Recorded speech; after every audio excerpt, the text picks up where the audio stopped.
Hello and welcome to another figure review. Oh my god, who does that? Who does that? I do that. I'm gonna have a look at the SH Figuarts Bruce Lee in the yellow tracksuit variant from the movie Game of Death, and just iconic. You've seen this on Bruce Lee, you've seen it on Uma Thurman in Kill Bill, and on basically every Bruce Lee knockoff or homage. I'm not saying everything is bad, but this is basically the character that you have in every fighting game, because there's an homage of Bruce Lee in every fighting game. And I remember Jan Lee from Dead or Alive, who even has the yellow tracksuit. So there you go, enough of the intro, let's have a look at the figure. Phew, I can tell you one thing, I love this look. I wasn't gonna get this one, as I already have the regular Bruce Lee, but after all, I was like, man, the tracksuit version actually does look better than the first release, they did. And I will have some comparison after this, but before we even compare anything, let's have a look at this figure. By itself, he stands at about, let's see, that's a little over 14 centimeters, which means he's a little over 5.5 inches tall. I mean, here's an overall smaller guy with a smaller stature, so I would say that's in scale, if you ask me. Overall, face sculpt, I mean, we have a couple more faces later on once we get to the accessories, but they use their 3D printer style, which just, it gets very good results. I love it. This is Bruce Lee. This looks like Bruce Lee. Very nicely done, and with the, you know, classic, wah, ooh. I'm sorry about these noises, but I have to do them. Just like, I play fighting games, and every character, well, not every character, but every fighting game has that one character who just goes like, wah, wah, wah, wah. And it's very annoying, I know, but it's also kind of infectious. But enough about that, of course. I mean, overall detail, there's not really that much. There's a slip of paint that's not, you know, I usually wouldn't be so harsh on that, but you had one job, drawing a line down there, but overall everything is nicely wrinkled, nicely textured. It looks like he's wearing cloth, he's wearing a tracksuit. That's the most important part over here. You gotta get the mold, you gotta get that point through that it's actually cloth. So a lot of wrinkles in the arm, not so much in the chest area, but it was like that. It was a lot more tighter around the chest and the legs than the arms. And there's actual detail under his shoes. That's the detail. There's not really that much to speak of, like I said, but what's there looks good, and it's executed well. Let's move over to the articulation. First of all, the head is very nicely done. The head itself rotates around, you can bring it back and forth.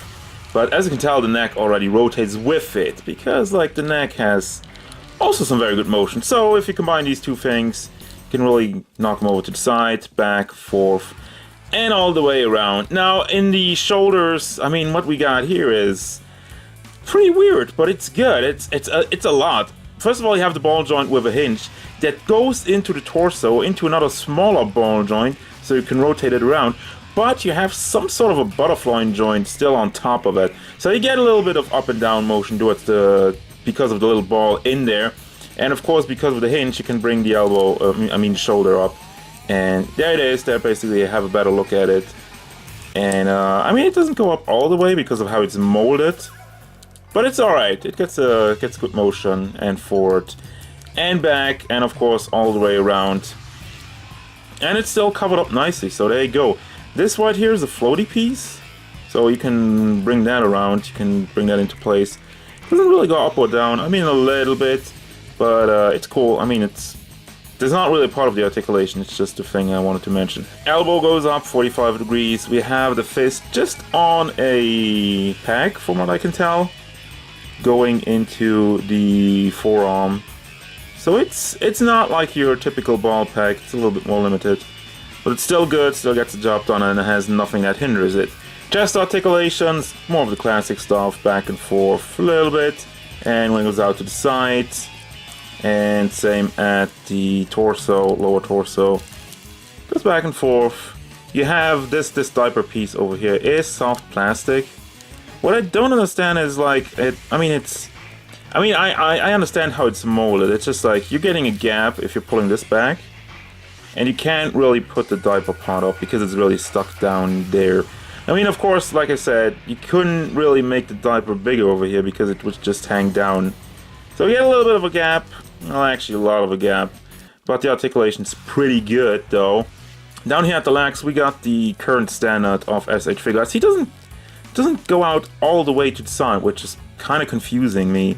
And you have a bit of a thigh swivel over here, but you can basically bring this entire articulation piece around back and forth. It rotates with it, and you get some pretty good motion out of that. Actually, look at that.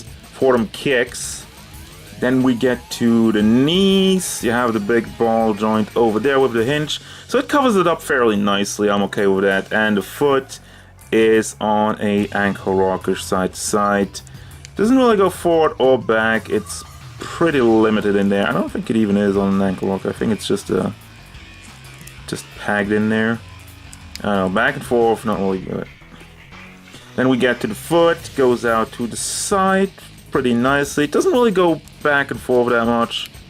I mean, it has some of it, and you can also bring it around. And he doesn't have. Yes, he has a toe hinge. Hold on, here it is. Doesn't really get that much done, but it's alright, it's alright. It's just kind of stiff also. But yeah, there you go. And we're going to have a look at the accessories. So once again, I want to keep them in the box so I can show it to you better. First of all, you have 3 different faces. One with the smile, just looking to the side, and one where he's yelling, which is, that one's kind of weird, I don't know. You know, just like the darkness in his mouth. They didn't really, you know, do a tongue or teeth, or just put a black hole in there. So, alright, whatever. But the other faces look good. We have a pair of yellow nunchucks who don't have real chain, but I think they looked like that in the movie. I don't remember actually. And we have the green stick over here. You have pointy finger for both sides, open hand, more like a posing hand, somewhat of a booby grab hand, and of course 2 fist hands with an opening to hold the nunchucks or the staff. And that's that. And finally, here we got double Bruce Lee's. A couple of things to note. There's actually a lot more differences in there than I expected. First of all, this one is taller. The tracksuit version is taller, and I basically have them standing in almost straight position. But they both have the legs a little bit to the outside, so just for the record of that. And the faces also, I mean, they have their different version of faces, but I'm looking more at the hair. First of all, with the classic, I mean this one basically. I'm just gonna call this the first Bruce Lee, and this one the tracksuit one. As you can tell, there's just some differences in the molding of the hair, and you have they painted these small frizzies on there, which I didn't really like that much. So I rather have them look a lot more clean in the hair with this one. But I mean, both faces look pretty good. This one looks a little bit sharper. It's like the other one is a little bit rounded, a little bit more rounded. But overall, the facial structure still seems pretty much the same to me, and still both accurate. The tracksuit one also has a little bit more of a darker skin, if you ask me. So I don't know about that. That was another thing that a lot of people not real complained, but debated about if the first release, the old one, had the right skin tone. But overall, I mean, they both look good. I just, you know, the tracksuit's just so iconic. But I mean, I don't know. It's really just the tracksuit that makes it so good. And it looks more interesting than just some leg pants. On the other hand, you have all this molded muscle work over here, which you don't have on the tracksuit.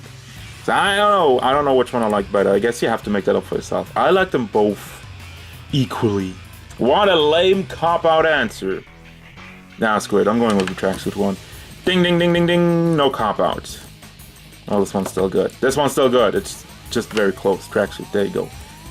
And before I leave, one more thing to note. The stick, you can kind of hold it in what I called the pointy finger hand. That kind of rests in there. but he also holds the nunchuck, so that's a lot more for holding. It's still opposing hand, but like opposing holding hands. Doing both things at the same time. Waha! Okay, that was lame. Anyhow, final thoughts that I think about this figure. I mean, it's very simple, but it gets the job done. It looks good on your shelf, and it's definitely something that sticks out, and I spit so much in my screen right now, so... Man, has nothing to do with review, but yeah, I do recommend this one, even over the other one. It depends though. Do you like the more iconic jumpsuit look, or do you like more topless, muscly dude? That's up to you.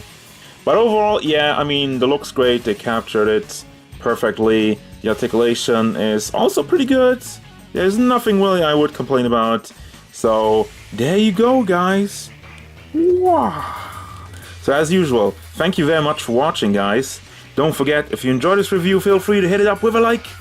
And maybe subscribe to the channel so you can stay tuned for more figure reviews, gameplay stuff, and whatever Bruce Lee wants. What?